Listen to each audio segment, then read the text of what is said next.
ಪ್ರಶಾಂತ, ಚಿತ್ರದುರ್ಗದಲ್ಲಿ ಇವತ್ತು ವಿಜಯೇಂದ್ರ ಅವರು ಮಾತಾಡಿದ್ದು ನಿಜವಾಗ್ಲೂ ಬಿಜೆಪಿಯಲ್ಲಿ ಪ್ರಾಬ್ಲಮ್ ಆಗಿರೋದು ಮುಂದೆ ಮುಖ್ಯಮಂತ್ರಿ ಯಾರಾಗ್ತಾರೆ ಅನ್ನೋ ಪ್ರಶ್ನೆನಾ? ಅಜಿತ್, ಯಾವಾಗ ವಿಜಯೇಂದ್ರ ರಾಜ್ಯ ಅಧ್ಯಕ್ಷರಾಗಿ ಆಯ್ಕೆ ಆದರೂ ಬೈ ಡಿಫಾಲ್ಟ್ ನಾವು ಅಧಿಕಾರಕ್ಕೆ ಬರ್ತೀವಿ ಅಂತಕ್ಕಂಥ ಒಂದು ಪಕ್ಷದ ಆತ್ಮವಿಶ್ವಾಸಗಳೇನಿರ್ತವೆ, ಆ ಕಾರಣದಿಂದ ಮುಂದಿನ ರಾಜ್ಯಾಧ್ಯಕ್ಷರು ಯಾರಾಗ್ತಾರೆ ಅವ್ರಿಗೊಂದು ಅವಕಾಶ ಸಿಗುತ್ತೆ ಅನ್ನುವ ರೀತಿಯಲ್ಲಿ ಪೈಪೋಟಿಗಳು ಆರಂಭ ಆಗಿದ್ದು ನಿಜ. ಆದರೆ ಲೋಕಸಭಾ ಚುನಾವಣೆಯಲ್ಲಿ ಮೋದಿಯವರ ಹೆಸರಿನ ಕಾರಣದಿಂದ ತಕ್ಕ ಮಟ್ಟಿಗಿನ ಒಂದು ಲಾಭ ಬಿ ಜೆ ಪಿಗೆ ದೊರಕ್ತು. 23ರ ಒಂದು ರೌಟ್ನ ನಂತರವೂ ಕೂಡ ಓಕೆ ತಕ್ಕ ಮಟ್ಟಿಗಿನ ಲಾಭ ದೊರಕ್ತು.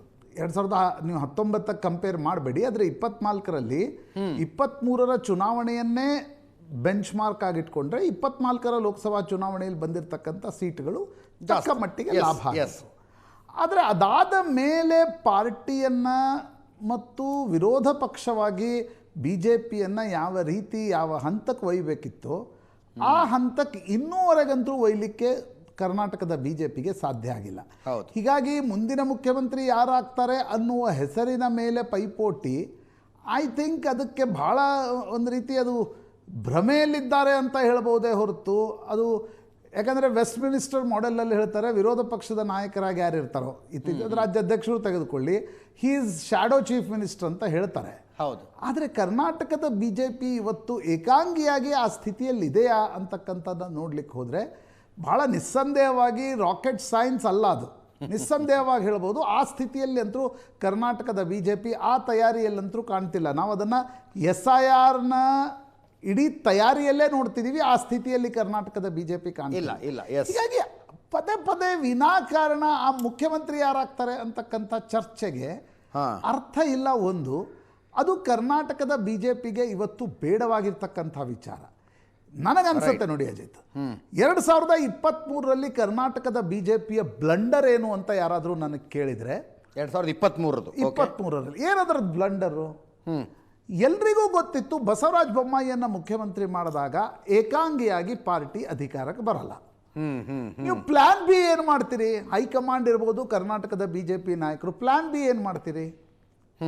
ಒಂದು ನಮಗಿರ್ತಕ್ಕಂಥ ವಿರೋಧ ಪಕ್ಷ ಕಾಂಗ್ರೆಸ್, ಬಿ ಜೆ ಪಿಗಿರ್ತಕ್ಕಂಥ ವಿರೋಧ ಪಕ್ಷ ಕಾಂಗ್ರೆಸ್. ಹೌದು. ಸೊ ನೀವು ಪ್ಲಾನ್ ಬಿ ಮಾಡುವಾಗ ಕಾಂಗ್ರೆಸ್ ಅಧಿಕಾರಕ್ಕೆ ಬರದಂತೆ ತಡೆಯೋದು ಹೇಗೆ ಅನ್ನೋದನ್ನ ಪ್ಲಾನ್ ಮಾಡಬೇಕಿತ್ತು. ಕರೆಕ್ಟ್. ಅದನ್ನು ಬಿಟ್ಟು ತಾಯಿ ವೆಸ್ಟ್ ಎಂಡಲ್ಲಿ ಕುಳಿತುಕೊಂಡು ಹೇಳಿದ್ರು JDS ಜೊತೆ ಹೋದವರೆಲ್ಲ ಮಾತ್ರ ದ್ರೋಹಿಗಳು ಅಂತ. ಒಕ್ಕಲಿಗರ ಭಾಗದಲ್ಲಿ ಒಕ್ಕಲಿಗರ ಓಟ್ಗಳು ಜಾಸ್ತಿ ಬಂದು ಬಿಜೆಪಿಗೆ. ಹೌದು. ಬಟ್ ಲಾಭ ಕಾಂಗ್ರೆಸ್ಸಿಗಾಯ್ತು. ಅರ್ಥ ಇಷ್ಟೇ, ನಾವು ಅಧಿಕಾರಕ್ಕೆ ಬರೋಲ್ಲ ಅಂತ ಬಿಜೆಪಿ ನಾಯಕರಿಗೆ ಗೊತ್ತಿದ್ದ ಮೇಲೆ ಕಾಂಗ್ರೆಸ್ ಬರೋದನ್ನ ಹೇಗೆ ತಡೆಯೋದು ಅನ್ನೋದನ್ನ ಯೋಚನೆ ಮಾಡುವಾಗ 24ರಲ್ಲಿ ಹೆಂಗೆ JDS ಜೊತೆ ಮೈತ್ರಿ ಆಯಿತು, 23ರಲ್ಲಿ ಆಗಿದೆ. ಅದು 23ರಲ್ಲಿ ಆಗಿದ್ರೆ ನೀವು ಒಂದು ಸಮ್ಮಿಶ್ರ ಸರ್ಕಾರವನ್ನಾದರೂ ತರುವ ಪ್ರಯತ್ನ ಮಾಡಬಹುದಿತ್ತು. ಹೌದು. That was a blunder of BJP. ಇವತ್ತೂ ಕೂಡ ಕರ್ನಾಟಕದ ಬಿಜೆಪಿ ನೋಡಿ, ಏಕೆ ಒಂದು ತಿಂಗಳಲ್ಲಿ ಇಟ್ ಈಸ್ ಬಿಕಮಿಂಗ್ ವಲ್ನರೇಬಲ್.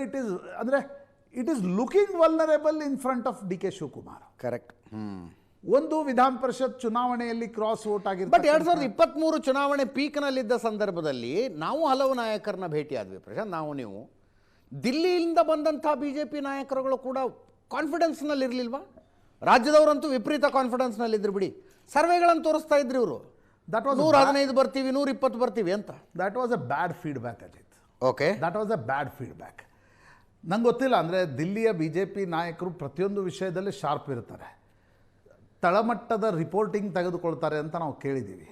ಆದರೆ ಕರ್ನಾಟಕದ ವಿಷಯದಲ್ಲಿ it was a bad feedback, bad reporting. Okay, ನನಗನ್ಸುತ್ತೆ ಅಂಡರ್ಸ್ಟ್ಯಾಂಡಿಂಗ್ ಆಫ್ ಕರ್ನಾಟಕ ಪಾಲಿಟಿಕ್ಸ್ ಇದ್ದವರಿಗೆ 23ರಲ್ಲೇ ಅರ್ಥ ಆಗಬೇಕಿತ್ತು, ನಾವು ಏಕಾಂಗಿಯಾಗಿ ಬರ್ತಾ ಇಲ್ಲ. ನಾವು ಅಟ್ಲೀಸ್ಟ್ ಕಾಂಗ್ರೆಸ್ಸನ್ನು 100ರೊಳಗೆ ತಡೆಯೋ ಪ್ರಯತ್ನ ಮಾಡಿದರೆ ನಮಗೆ ಮುಂದಿನ 5 ವರ್ಷಗಳ ಕಾಲ ಒಂದು ಪೊಲಿಟಿಕಲ್ ಪ್ಲೇಯಲ್ಲಿ ನಾವು ಇರ್ತೀವಿ ಅನ್ನೋದನ್ನು ಕರ್ನಾಟಕದ BJP ಗ್ರಹಿಸ್ಕೊಳ್ಳಿಲ್ಲ. ಅಥವಾ JDS ಅನ್ನು ದಾರಿಯಿಂದ ಸರಿಸಿದ್ರೆ ಫೈಟ್ ನಮ್ಮದು ಮತ್ತು ಕಾಂಗ್ರೆಸ್ದು 5 ವರ್ಷಕ್ಕೊಮ್ಮೆ ನಡೀತಾ ಇತ್ತು ಅನ್ನೋದಿತ್ತೇನೋ ತಲೆಯಲ್ಲಿ, ಐ ಡೋಂಟ್ ನೋ. ಬಟ್ 24ರಲ್ಲಿ ಹೋಗಿ JDSಗೂ BJP ಬೇಕಾಯಿತು, BJPಗೂ JDS ಬೇಕಾಯಿತು. ಬಿಡಿ, ಅದು ಹಳೆ ವಿಷಯ, ಅದು ಇತಿಹಾಸ. ಬಟ್ 26ರಲ್ಲೂ ಕೂಡ ಇವತ್ತು ಪದೇ ಪದೇ ವೇದಿಕೆಗಳಲ್ಲಿ ಯಾರು ಮುಖ್ಯಮಂತ್ರಿ, ಇವ್ರು ಮುಖ್ಯಮಂತ್ರಿ ಆಗ್ತಾರಾ, ಅವ್ರು ಮುಖ್ಯಮಂತ್ರಿ ಆಗ್ತಾರಾ? ನನಗದೇ ಇದನ್ನು ಕೇಳಿದಾಗಲೆಲ್ಲ ಎಷ್ಟು ದೂರದ ವಿಚಾರ ಮಾಡ್ತಿದ್ದೀರಿ ಅಲ್ಲ ಅಜಿತ್, ಕರ್ನಾಟಕದ BJP ನಾಯಕರಿಗೆ ನೋಡಿ, ಇಲ್ಲಿ ಅಧಿಕಾರವನ್ನು 100ರ ಗಡಿ ದಾಟಿಸ್ಲಿಕ್ಕೆ ಸಾಧ್ಯ ಆಗಿದ್ದು ಕೇವಲ ಯಡಿಯೂರಪ್ಪನವ್ರಿಗೆ ಮಾತ್ರ. ಹೌದು, ಅದು ಅವ್ರಿಗೆ 112 ದಾಟಿಸ್ಲಿಕ್ಕೆ ಆಗಲಿಲ್ಲ. ಯಡಿಯೂರಪ್ಪನವರ ಲಿಮಿಟೇಷನ್ ಅದು. ಕರೆಕ್ಟ್. ಯಾಕೆ ಲಿಮಿಟೇಷನ್ನು? ಅದಕ್ಕೆ ಜಾತಿಯ ಲಿಮಿಟೇಷನ್ನು ಇತ್ತು. ಬರೀ ಲಿಂಗಾಯತರ ಪಾರ್ಟಿ ಅಂತ ಮುಂದೆ ಹೋದಾಗ ಕಾಂಗ್ರೆಸ್ ಹೆಂಗೆ 136 ಬಂತು, ಹಂಗೆ ನಿಮ್ಗೆ 112 ಯಾಕೆ ದಾಟಿಸ್ಲಿಕ್ಕೆ ಸಾಧ್ಯ ಆಗಲಿಲ್ಲ?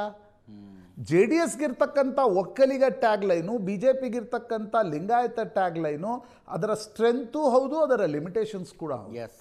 ಇವತ್ತು ಕರ್ನಾಟಕದ BJP ನಾಯಕರಿಗೆ ಅರ್ಥ ಆಗಬೇಕಾಗಿದ್ದು, ಸಮ್ಮಿಶ್ರ ಸರ್ಕಾರ ಬಂದರೆ ನಾವು ಮುಖ್ಯಮಂತ್ರಿ ಆಗಲಿಕ್ಕೆ ಸಾಧ್ಯ ಇಲ್ಲ.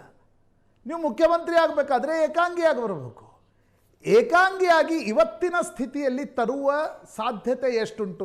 ನಾನು ನಾಳೆ 6 ತಿಂಗಳಾದ್ಮೇಲೆ ಏನಾಗುತ್ತೆ, DK ಶಿವಕುಮಾರ್ದು ಪ್ರತಿಮೆ ಹಿಂಗೆ ಇರುತ್ತಾ? We can't say anything. ಪಾಲಿಟಿಕ್ಸ್ನಲ್ಲಿ ಏನೂ ಹೇಳಲಿಕ್ಕೆ ಸಾಧ್ಯ ಇಲ್ಲ. Correct. But at this point of time ಕರ್ನಾಟಕದ BJPಯನ್ನು ಒಟ್ಟಿಗೆ ತರುವ ಸ್ಟ್ರಾಟಜಿಕಲ್ ಡೆಪ್ತ್, ಪೊಲಿಟಿಕಲ್ ಡೆಪ್ತ್ ಜೊತೆಗೆ DK ಶಿವಕುಮಾರನ್ನು ಟೇಕ್ ಆನ್ ಮಾಡುವ ನಾಯಕತ್ವ ಕರ್ನಾಟಕದ BJPಯಲ್ಲಿ ಇದ್ದರೂ ಕೂಡ ಅದು ಹೊರಗಡೆ ಕಾಣ್ತಾ ಇಲ್ಲ. ಒಳ ಜಗಳದ ಕಾರಣದಿಂದ ಒಂದು ರೀತಿ ವಿಚಿತ್ರ ಪರಿಸ್ಥಿತಿಯಲ್ಲಿ ಕರ್ನಾಟಕದ BJP ಇದೆ. ಅದನ್ನು ಪದೇ ಪದೇ ಚರ್ಚೆ ಮಾಡೋದ್ರಲ್ಲಿ ಅರ್ಥ ಇಲ್ಲ. ಹೀಗಿರುವಾಗ ನನಗನ್ಸುತ್ತೆ, ಯಾರು ಮುಖ್ಯಮಂತ್ರಿ ಆಗ್ತಾರೆ, ಯಾರು ಮುಖ್ಯಮಂತ್ರಿ ಆಗಲ್ಲ, ರಾಜ್ಯಾಧ್ಯಕ್ಷರಾಗಿ ವಿಜಯೇಂದ್ರ ಮುಂದುವರಿತಾರೋ ಇಲ್ವೋ ಅನ್ನೋದು ಅನೇಕ ಪ್ರಶ್ನೆಗಳಿಗೆ ಉತ್ತರ ಕೊಟ್ಬಿಡುತ್ತೆ. ಅವರು 26ರಲ್ಲಿ ಮುಂದುವರೆದ್ರೆ 28ರ ನಾಯಕತ್ವ ಅವರ ನೇತೃತ್ವದಲ್ಲಿ ನಡೆಯುತ್ತೆ. ಅವರು 20 ನವೆಂಬರ್ನಲ್ಲಿ ಮುಂದುವರಿಯದೇ ಇದ್ರೆ ಹೊಸ ನಾಯಕತ್ವ ಬರುತ್ತೆ. ಹೊಸ ನಾಯಕತ್ವ ದೋಣಿಯನ್ನು ದಡದವರೆಗೆ ಮುಟ್ಟಿಸುತ್ತೋ ಇಲ್ವೋ ಅದು ಪ್ರಾಯಶಃ ಮುಂದಿನ ದಿನಗಳಲ್ಲಿ ನಿರ್ಧಾರ ಆಗುತ್ತೆ. ಬಟ್ ಈ ಚರ್ಚೆ ಇವತ್ತಿನ ಕರ್ನಾಟಕದ BJPಗೆ ಅವಶ್ಯಕತೆ ಇಲ್ಲ. ಈಗ ಅವ್ರಿಗೆ ಬೇಕಿರ್ತಕ್ಕಂಥದ್ದು DK ಶಿವಕುಮಾರನ್ನು ನಾವು ಟೇಕ್ ಆನ್ ಮಾಡೋದು ಹೆಂಗೆ, ಜಾತಿಯ ಸಮೀಕರಣಗಳನ್ನು ಸರಿ ತೂಗಿಸೋದು ಹೆಂಗೆ, JDS ಅನ್ನು ಒಟ್ಟಿಗೆ ಇಟ್ಕೊಂಡು ನಾವು ಮುಂದುವರಿಯೋದು ಹೆಂಗೆ, ಈ ಪ್ರಶ್ನೆಗಳಿಗೆ ಕರ್ನಾಟಕದ BJPಗೆ ಉತ್ತರ ಬೇಕಿದೆಯೇ ಹೊರತು ಹೊಸ ಹೊಸ ಸಮಸ್ಯೆಗಳನ್ನು ಸೃಷ್ಟಿಸೋದಲ್ಲ. ಆ ಮಟ್ಟಕ್ಕೆ ವಿಜೇಂದ್ರ ಬಹಳ ಸತ್ಯವಾಗಿ ಹೇಳಿದ್ದಾರೆ. ಯಾಕಂದರೆ ಅವರು ಬಂದ ತಕ್ಷಣ ಉಳಿದ ನಾಯಕರಿಗೆ ಅನಿಸ್ತು ಇವ್ರು ಮುಖ್ಯಮಂತ್ರಿ ಆಗ್ತಾರೆ, ನಾವ್ಯಾಕೆ ಕೆಲಸ ಮಾಡಬೇಕು. ಈಗಲೂ ಅನೇಕರಿಗೆ ಅನಿಸ್ತಾ ಇರ್ತಕ್ಕಂಥದ್ದೇನು, ವಿಜೇಂದ್ರ ನಾಳೆ ಕಂಟಿನ್ಯೂ ಆದರೆ ಅವ್ರ ಕೈಯಲ್ಲಿ ನೇತೃತ್ವ ಇರುತ್ತೆ, ನಮ್ಮದೇ ಮುಂದೆ. ನಾವು 3 ಬಾರಿ 4 ಬಾರಿ ಆಯ್ಕೆಯಾಗಿ ಬಂದೀವಿ, ಅವರು ಒಂದೇ ಬಾರಿ ಆಯ್ಕೆ ಆದವರು ಅಧ್ಯಕ್ಷರಾಗ್ಬಿಟ್ರು. ಆ ಕಾರಣ ಈಗ ಬಸವರಾಜ ಬೊಮ್ಮಾಯಿ ಅವ್ರಿಗೆ ಏನು ಅನ್ನಿಸ್ತು? ಬಸವರಾಜ ಬೊಮ್ಮಾಯಿ ಅವ್ರಿಗೆ ಅನ್ನಿಸ್ತು ವಿಜೇಂದ್ರ ಅಧ್ಯಕ್ಷರಾದರೆ ನನಗೆ ಅವಕಾಶ ಇಲ್ಲ. ಹೌದು, ಬೊಮ್ಮಾಯಿ ಬಂದಿದ್ದೇ ಯಡಿಯೂರಪ್ಪನವರು ನಾಮಿನಿ ಆಗಿತ್ತಾನೆ. ಅದಾದ್ಮೇಲೆ ವಿಜೇಂದ್ರ ಜೊತೆ ಅವರು ಬೊಮ್ಮಾಯಿ ಅವರೇ ಹೋಗಿ ಹೇಳಿದರು 2021ರಲ್ಲಿ ಅಮಿತ್ ಶಾ ಅವರಿಗೆ ವಿಜೇಂದ್ರನ ಮಂತ್ರಿ ಮಾಡಿ ಅಂತ. 23ರಲ್ಲಿ ಅವ್ರಿಗೆ ಅನ್ನಿಸ್ಲಿಕ್ಕೆ ಶುರು ಆಯಿತು ಲಿಂಗಾಯತ ಒಬ್ಬರೇ ನಾಯಕರಾಗಿರ್ಬೋದು, 2 ಸ್ಲಾಟ್ ಹೆಂಗೆ ಭರ್ತಿ ಮಾಡ್ತೀರಿ? ಉಳಿದ ನಾಯಕರಿಗೂ ಅದು ಅನ್ನಿಸ್ಲಿಕ್ಕೆ ಶುರು ಆಗಿದೆ. ಇಲ್ಲ, ಒಂದು OBC ಲೀಡರ್ಶಿಪ್ ಬರಬೇಕು ಅಂತ ಸುನಿಲ್ ಕುಮಾರ್ ಪ್ರಯತ್ನ ಮಾಡ್ತಾ ಇದ್ದಾರೆ. CT ರವಿ ಅವ್ರಿಗೆ ಅನಿಸುತ್ತೆ ನನಗೆ ಯಾಕೆ ವಿಧಾನ ಪರಿಷತ್ತಿನ ವಿರೋಧ ಪಕ್ಷದ ನಾಯಕರನ್ನ ನನ್ನನ್ನು ಯಾಕೆ ಮಾಡಲಿಲ್ಲ? ಅಶೋಕ್ ಜಾಗದಲ್ಲಿ OBC ಬಂದಿದ್ರೆ, ಲಿಂಗಾಯತ ಅಧ್ಯಕ್ಷ ಇದ್ದರೆ ನನಗೆ ಒಕ್ಕಲಿಗ ಸ್ಥಾನ ಸಿಗ್ತಾ ಇತ್ತು.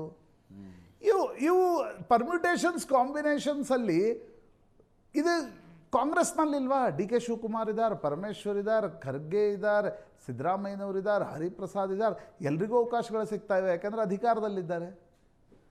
ಬಟ್ ವಿರೋಧ ಪಕ್ಷ ಕರ್ನಾಟಕದಲ್ಲಿ BJP ಆ ಪೊಲಿಟಿಕಲ್ ಮ್ಯಾಚುರಿಟಿಯನ್ನು, ಆ ದೂರದೃಷ್ಟಿಕೋನ ಕೊರತೆ ಕರ್ನಾಟಕದ BJP ನಾಯಕರನ್ನು ಕಾಡ್ತಾ ಇದೆ ಎಲ್ಲರಲ್ಲಿ. ಅದರಲ್ಲಿ ಇವರು ಅವರು ಅಂತಕ್ಕಂಥದ್ದನ್ನು ಸಿಂಗಲ್ ಔಟ್ ಮಾಡಲಿಕ್ಕೆ ಸಾಧ್ಯ ಇಲ್ಲ. ಈ ಪರಿಸ್ಥಿತಿ ಬದಲಾಗಲ್ವಾ? ಬದಲಾಗತ್ತೆ, ಪ್ರೊವೈಡೆಡ್ ದೇ ಕಮ್ ಯುನೈಟೆಡ್.